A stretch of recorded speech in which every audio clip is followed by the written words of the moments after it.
Bismillahirrahmanirrahim. Dear students, you are watching educational channel KMCH. I am Khalid Mahmood from KMCH Physics Academy. Our subject is Physics of class 10th. We are solving its MCQs. Today we have to solve MCQs of unit number 12. Unit number 12 is Geometrical Optics. Unit number 12. Choose the correct answer from the following choices.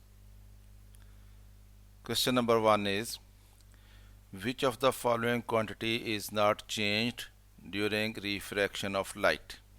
कि जब light की refraction होती है तो इन quantities में से कौन सी quantity ऐसी है जो चेंज नहीं होती? ए पे हमें ऑप्शन दी गई है इट्स डायरेक्शन, कि लाइट की डायरेक्शन चेंज नहीं होती। बी पे ऑप्शन दिया गया इट्स स्पीड, कि इसकी स्पीड चेंज नहीं होती। सी पे हमें कहा गया है इट्स फ्रीक्वेंसी, कि इसकी फ्रीक्वेंसी चेंज नहीं होती। और डी पे हमें कहा गया है इट्स वेवलेंथ, कि इसकी वेवलेंथ चेंज नहीं होती। तो जब लाइट एक मीडियम से दूसरे मीडियम में दाखिल होती है, उसकी रिफ्रैक्शन होती है, तो उसकी डायरेक्शन भी चेंज होती है, उसकी स्पीड भी चेंज होती है और उसकी वेवलेंथ भी चेंज होती है, लेकिन उसकी फ्रीक्वेंसी चेंज नहीं होती, क्योंकि फ्रीक्वेंसी पे उसका कलर डिपेंड करता है और लाइट का कलर जो है वो चेंज नहीं होता जब वो एक मीडियम से दूसरे मीडियम में दाखिल होती है। तो इसका मतलब ये हुआ कि उसकी फ्रीक्वेंसी जो है वो चेंज नहीं होती। In refraction the speed of light changes due to change in its wavelength, कि उसकी स्पीड ऑफ लाइट जो है वो चेंज होती है। किस वजह से चेंज होती है? इसलिए कि उसकी वेवलेंथ चेंज होती है, क्योंकि हमें मालूम है v is equal to F lambda होता है। तो लेमडा चेंज होगा तो v भी चेंज हो जाएगा, लेकिन उसकी फ्रीक्वेंसी f चेंज नहीं होती। The frequency and hence the colour of light does not change. तो इस तरह से हमारा ऑप्शन जो है वो सी पे दुरुस्त है कि उसकी फ्रीक्वेंसी चेंज नहीं होती।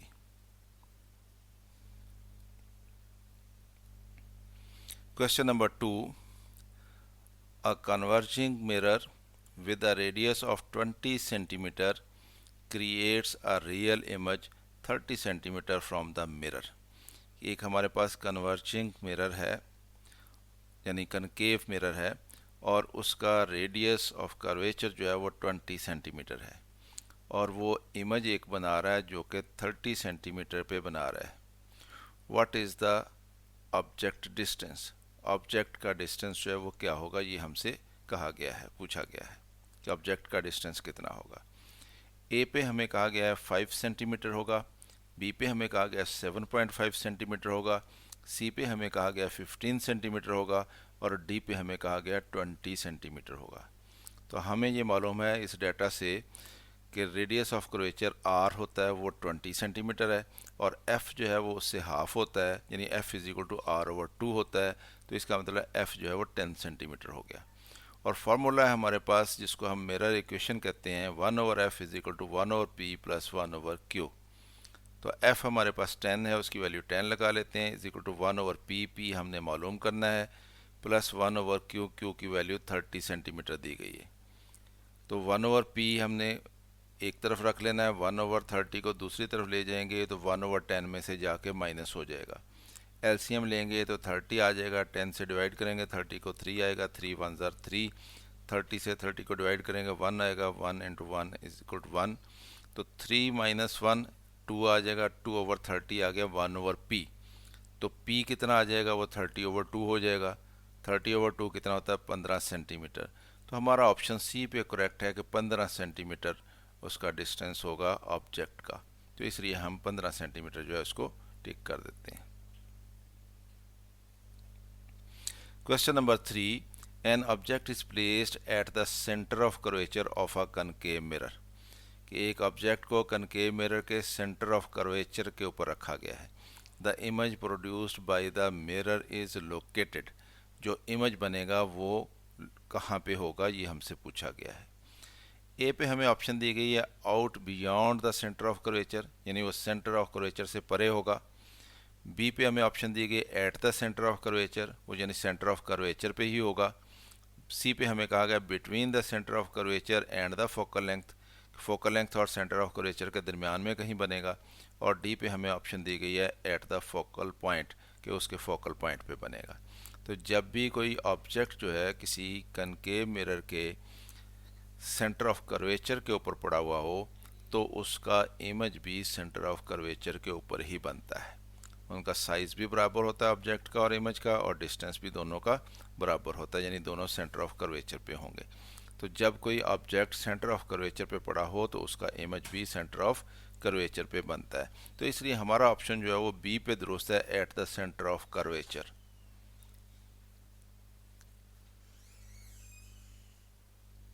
Question number 4, an object is 14 centimetre. एक ऑब्जेक्ट है वो 14 सेंटीमीटर पे इन front of a convex mirror, यानी कन्वेक्स मिरर है और उसके सामने 14 सेंटीमीटर पे ऑब्जेक्ट पड़ा हुआ है। The image is 5.8 centimetre behind the mirror, और मिरर के पीछे इमेज बन रहा है जो कि 5.8 सेंटीमीटर है। तो मिरर के पीछे जब इमेज बनता है कन्वेक्स मिरर के, तो वो इमेजिनरी होता है, वर्चुअल होता है। What is the focal length of the mirror, mirror की फोकल लेंथ हमने बतानी है कितनी होती है, कितनी होगी। और ऑप्शन में हमें दिया गया है ए पे -4.1 सेंटीमीटर होगी, बी पे ऑप्शन दी गई -8.2 सेंटीमीटर होगी, सी पे ऑप्शन दी गई -9.9 सेंटीमीटर होगी, और डी पे ऑप्शन दी गई -20 सेंटीमीटर होगी। तो हमें ये मालूम है पी हमें दिया गया है 14 सेंटीमीटर, और इमेज का डिस्टेंस यानी क्यू वो -5.8 सेंटीमीटर लिखेंगे, क्योंकि इमेजिनरी इमेज है, और इमेजिनरी इमेज जो है या वर्चुअल इमेज जो है उसका डिस्टेंस नेगेटिव लिया जाता है। फार्मूला है हमारे पास 1/f is equal to 1/p plus 1/q। 1/f is equal to 1/p की वैल्यू 14 लगा दी हमने, क्योंकि 14 सेंटीमीटर पे है ऑब्जेक्ट, माइनस क्योंकि q नेगेटिव होना है, ये माइनस हमने यहाँ पे लगाने के लिए यहाँ पे लगा दिया इसको। 1/q की वैल्यू है 5.8। अब एलसीएम लेंगे दोनों का, तो ये 14 इंटू 5.8 आएगा। एलसीएम 14 से डिवाइड करेंगे तो ये 14 कैंसिल हो जाएगा, 5.8 आएगा। 5.8 1 से मल्टीप्लाई होकर 5.8 यहाँ पे आ जाएगा। 5.8 से डिवाइड करेंगे तो ये 5.8 कैंसिल हो जाएगा और 14 बचेगा। 14 1 से मल्टीप्लाई होकर यहाँ पे 14 आ जाएगा, यानी 5.8 माइनस 14 हो जाएगा। अब 5.8 पॉजिटिव है, माइनस का 14 है, तो ये माइनस का 8.2 बच जाएगा, और नीचे हम 14 को 5.8 से मल्टीप्लाई कर देंगे तो वो 81.2 बन जाता है। तो f is equal to minus, अब यहाँ पे 1/f है, 8 माइनस 8.2 ओवर 81.2। तो जब हम इसको f करेंगे तो इसको भी हमें रेसिप्रोकल लेना पड़ेगा, यानी 81.2 ओवर 8.2 करना पड़ेगा। तो ये f is equal to minus 81.2 over 8.2 आ गया। 81.2 को 8.2 से डिवाइड करें तो ये 9.9 बनता है। तो इसलिए f is equal to minus 9.9 centimetre. तो ये हमने बाकायदा से इसको कैलकुलेट कर लिया, तो हमारा ऑप्शन जो है वो सी पे करेक्ट है, माइनस 9.9 सेंटीमीटर होगा।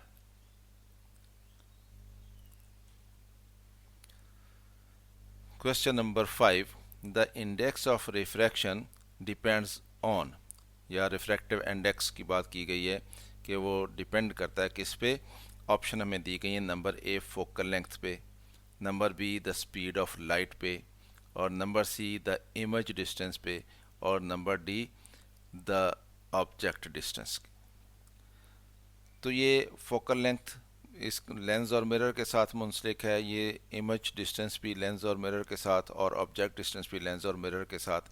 जबकि रिफ्रैक्टिव इंडेक्स जो है वो क्या होता है, वो यहाँ पे इसको हमने तफसील से बयान किया है। इसको एक दफ़ा देख लेते हैं। Refraction of light is caused by the difference in speed of light in different media, कि मुख्तलिफ मीडियम जो हमारे पास होते हैं उनमें स्पीड ऑफ लाइट जो है वो डिफरेंट होती है, तो इसलिए रिफ्रैक्शन ऑफ लाइट जो है वो स्पीड के डिफरेंस होने से होती है। To describe the change in the speed of light in a medium we use the term index of refraction, कि जो मुख्तलिफ मीडियम में लाइट की स्पीड जो है उसमें चेंज आती है, उसको हम किस चीज़ से बयान करते हैं, हम उसको इंडेक्स ऑफ रिफ्रैक्शन से बयान करते हैं या रिफ्रैक्टिव इंडेक्स से बयान करते हैं। तो इसका मतलब ये है कि रिफ्रैक्टिव इंडेक्स या इंडेक्स ऑफ रिफ्रैक्शन जो है, इसका ताल्लुक जो है वो स्पीड ऑफ लाइट के साथ है, जो कि मुख्तलिफ मीडियम में मुख्तलिफ हो जाती है। जब एक मीडियम से लाइट दूसरे मीडियम में दाखिल होती है तो उसकी स्पीड चेंज हो जाती है। तो इसको हम कहते हैं लाइट की रिफ्रैक्शन हो गई है। तो स्पीड भी चेंज होती है और उसकी साथ डायरेक्शन भी चेंज होती है, और हमने देखा था कि उसकी वेवलेंथ भी चेंज होती है। तो the index of refraction depends on the speed of light. तो ये हमारा ऑप्शन बी पे दुरुस्त है। Question number 6, which type of image is formed by a convex lens on a screen. Screen के ऊपर सिर्फ रियल इमेज आता है, इमेजनरी इमेज या वर्चुअल इमेज है वो स्क्रीन के ऊपर नहीं बनता। और हमसे ये पूछा गया है which type of image is formed by a convex lens on a screen.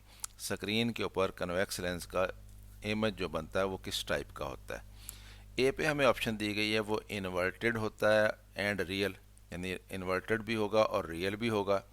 B पे हमें कहा गया इन्वर्टेड एंड वर्चुअल, इन्वर्टेड होगा लेकिन वर्चुअल होगा। सी पे हमें ऑप्शन दी गई है अपराइट यानी सीधा होगा एंड रियल, और रियल होगा। और डी पे ऑप्शन दी गई अपराइट होगा एंड वर्चुअल होगा। तो ये ऑप्शन हमें दी गई हैं। तो if an object is placed in front of a convex lens out of its focal length, उसकी फोकल लेंथ से बाहर अगर हम रखें उसको, then the real and inverted image is formed on the other side of the lens. तो lens के दूसरी साइड पे रियल और इन्वर्टेड इमेज बनता है। तो हमारा ऑप्शन जो है वो ए पे मौजूद है कि उसका इन्वर्टेड एंड रियल इमेज बनेगा, कि लेंस कन्वेक्स लेंस हो, उसके सामने ऑब्जेक्ट पड़ा हुआ हो और वो उसकी फोकल लेंथ से बाहर हो, तो फिर दूसरी तरफ इमेज बनता है जो कि इन्वर्टेड होता है और रियल होता है। तो ये हमारा ऑप्शन जो है ए पे दुरुस्त हो गया। Question number 7, which type of image is produced by the converging lens of human आई। कि इंसान की आंख जो है उसमें कन्वर्जिंग लेंस होता है यानी कन्वेक्स लेंस होता है उसमें, और वो किस टाइप का इमेज बनाता है। If it views a distant object, अगर वो किसी दूर के ऑब्जेक्ट को देख रहा हो, यानी हम अगर किसी बहुत दूर के ऑब्जेक्ट को देखें तो हमारी आंख का जो लेंस है जो कि कन्वर्जिंग लेंस होता है, वो उसका जो इमेज बनाता है वो किस तरह का इमेज होता है, ये हमसे पूछा गया है। और ऑप्शंस में हमें कहा गया है ए पे रियल होता है, इरेक्ट होता है, सेम साइज़ का होता है। यानी रियल मीन्स कि वो स्क्रीन के ऊपर उसको लिया जा सकता है, लाइट की रेज खुद वहाँ पे पहुँच के वो इमेज बना रही हैं, तो रियल है। इरेक्ट का मतलब होता है सीधा, जैसे ऑब्जेक्ट है वैसे इमेज है। सेम साइज़ का मतलब जितना साइज़ ऑब्जेक्ट का है उतना ही साइज़ इमेज का है। और बी पे ऑप्शन दी गई रियल है, इन्वर्टेड है, इन्वर्टेड का मतलब होता है उल्टा, डायमिनिश्ड, और इसका मतलब ये होता है कि छोटा, यानी साइज़ में छोटा हो रहा होता है वो। सी पे हमें ऑप्शन दी गई है वर्चुअल होता है, इरेक्ट होता है और डायमिनिश्ड होता है। और डी पे ऑप्शन दी गई है वर्चुअल होता है, इन्वर्टेड होता है और मैग्नीफाइड होता है। मैग्नीफाइड का मतलब होता है बड़ा होना साइज़ में। तो ये आपको दिखाया गया है यहाँ पे डायग्राम में कि ये हमारी आंख का लेंस है और ये रेटिना है जिस पे इमेज बनना है। ये एक डिस्टेंट ऑब्जेक्ट है, यहाँ से लाइट की रे आएगी, हमारे लेंस के सेंटर में से गुजर के यहाँ पे चली जाएगी, और यहाँ से लाइट की रे आएगी लेंस के सेंटर में से गुजर के यहाँ पे चली जाएगी, और ये इस तरह से इमेज बनेगा। तो आप ये देख रहे हैं ये इमेज इन्वर्टेड है, ऑब्जेक्ट इस तरह से है और इमेज इस तरह से है, और दूसरा ये लाइट की रेज यहाँ पे खुद पहुँच रही हैं, इसलिए ये रियल भी है, यानी रियल भी है और इन्वर्टेड भी है। और साइज़ आप देख रहे हैं कि इसकी निस्बत इसका साइज़ छोटा है यानी डायमिनिश्ड है। तो इसका मतलब ये हुआ कि जो हमारी आंख का लेंस जो है जब किसी बहुत दूर के ऑब्जेक्ट को देख रहा होता है तो उसका जो इमेज होता है वो रियल होता है और वो इन्वर्टेड होता है और वो डायमिनिश्ड होता है। तो इसलिए बी वाला ऑप्शन हमारा रियल, इन्वर्टेड एंड डायमिनिश्ड ये करेक्ट है। इसके सामने का सर्कल जो है हम उसको ब्लैक कर देते हैं। Question number 8, image formed by a camera is, यानी कैमरा जो इमेज बनाता है वो कैसा होता है ये हमें कहा गया। उसमें भी ऑप्शन हमें दी गई, ए में रियल होता है, इन्वर्टेड होता है और डायमिनिश्ड होता है। बी पे ऑप्शन दी गई है वर्चुअल होता है, अपराइट होता है एंड डायमिनिश्ड होता है। सी पे ऑप्शन दी गई है वर्चुअल होता है, अपराइट होता है एंड मैग्नीफाइड होता है। और डी पे रियल होता है, इन्वर्टेड होता है और मैग्नीफाइड होता है। तो ये हमें ऑप्शन दी गई। In simple lens camera the distance between lens and film is fixed which is equal to the focal length of the lens. यानी जहाँ पे फिल्म होती है और यहाँ पे लेंस होता है, उनके दरमियान जो डिस्टेंस होता है वो लेंस की फोकल लेंथ के बराबर होता है।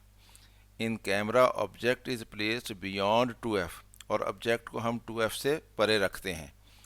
तो जब कोई ऑब्जेक्ट 2f से परे पड़ा हो तो एक कन्वेक्स लेंस जो है जो उसका इमेज बनाता है, वो इमेज जो है वो रियल होता है, इन्वर्टेड होता है और डायमिनिश्ड होता है, यानी साइज़ में छोटा होता है। तो इसलिए वो कैमरा जो है वो हमेशा रियल, इन्वर्टेड और डायमिनिश्ड इमेज बनाता है। तो हमारा ये ऑप्शन जो है रियल, इन्वर्टेड एंड डायमिनिश्ड, ये ए पे मौजूद है, तो इसलिए ए वाला आंसर करेक्ट है। Question number 9, if a ray of light in glass is incident on an air surface, कि ग्लास में एक लाइट की रे है और वो एयर के ऊपर इंसिडेंट हो रही है, यानी ग्लास है, ग्लास की बाउंड्री के साथ एयर है, तो वो ग्लास में से पास हो रही है और एयर की तरफ जा रही है। तो incident on an air surface at an angle greater than the critical angle, और वो जिस एंगल पे एयर की सरफेस के ऊपर पड़ रही है वो एंगल जो है ग्लास के क्रिटिकल एंगल से ज़्यादा है।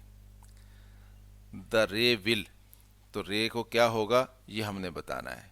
ए में कहा गया है रिफ्रैक्ट ओनली, कि वो रे सिर्फ रिफ्रैक्ट होगी। बी पे कहा गया है रिफ्लेक्ट ओनली, कि वो सिर्फ रिफ्लेक्ट होगी।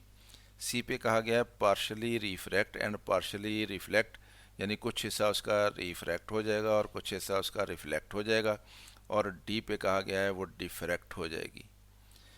तो जब लाइट किसी मीडियम में से जो कि डेंसर हो किसी रेयर मीडियम की तरफ जा रही होती है, तो बाउंड्री पे अगर उसका एंगल जो है वो क्रिटिकल एंगल से ज़्यादा हो तो फिर लाइट जो है वो दूसरे मीडियम में दाखिल नहीं होती, वो पूरी की पूरी जो है वो रिफ्लेक्ट हो जाती है उसी मीडियम में जिस मीडियम में से आ रही होती है। तो इसको हम टोटल इंटरनल रिफ्लेक्शन कहते हैं इस फेनोमेना को। तो when the angle of incidence becomes larger than the critical angle, no refraction occurs, तो रिफ्रैक्शन नहीं होती। The entire light is reflected back into the denser medium, कि पूरी पूरी लाइट जो है पूरी की पूरी वो रिफ्लेक्ट बैक हो जाती है उसी डेंसर मीडियम में। तो इसलिए हमारा ऑप्शन जो है वो बी पे दुरुस्त है, reflect only.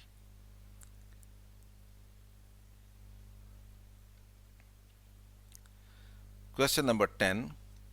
The critical angle for a light passing from water into air is 48.8 degrees, कि लाइट जो है वो पानी में से हवा की तरफ जा रही है और जो क्रिटिकल एंगल है पानी का वो 48.8 डिग्री है।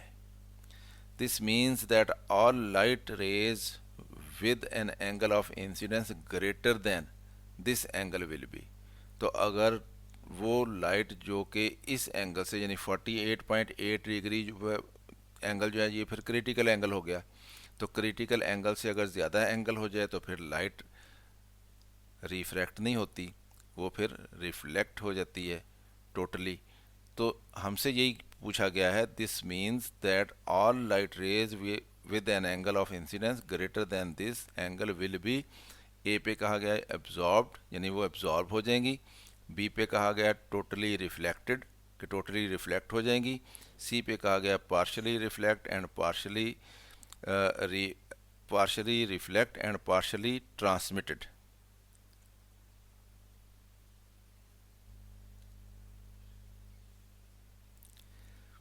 तो ये हमने ऑप्शन दुरुस्त कर ली, partially reflect and partially transmitted. और डी पे कहा गया है टोटली ट्रांसमिटेड। तो हमें ये मालूम है कि जब क्रिटिकल एंगल से ज़्यादा एंगल हो जाए तो लाइट जो है उसी मीडियम में टोटली रिफ्लेक्ट हो जाती है। तो इसलिए हमारा ऑप्शन बी पे दुरुस्त है, टोटली रिफ्लेक्टेड।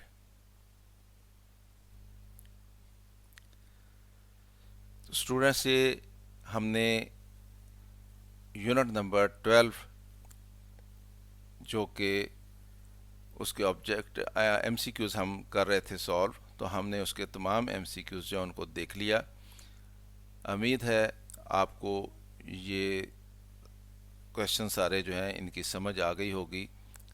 अगर वीडियो पसंद आई है तो इसको लाइक करें, ख़ुद भी देखें, दोस्तों को भी दावत दें। चैनल अगर सब्सक्राइब नहीं किया है तो इसको सब्सक्राइब कर लें ताकि आपको इस तरह की मज़ीद वीडियोस मिलती रहें। मेरी तरफ से अल्लाह हाफ़िज़। शाद रहें, आबाद रहें।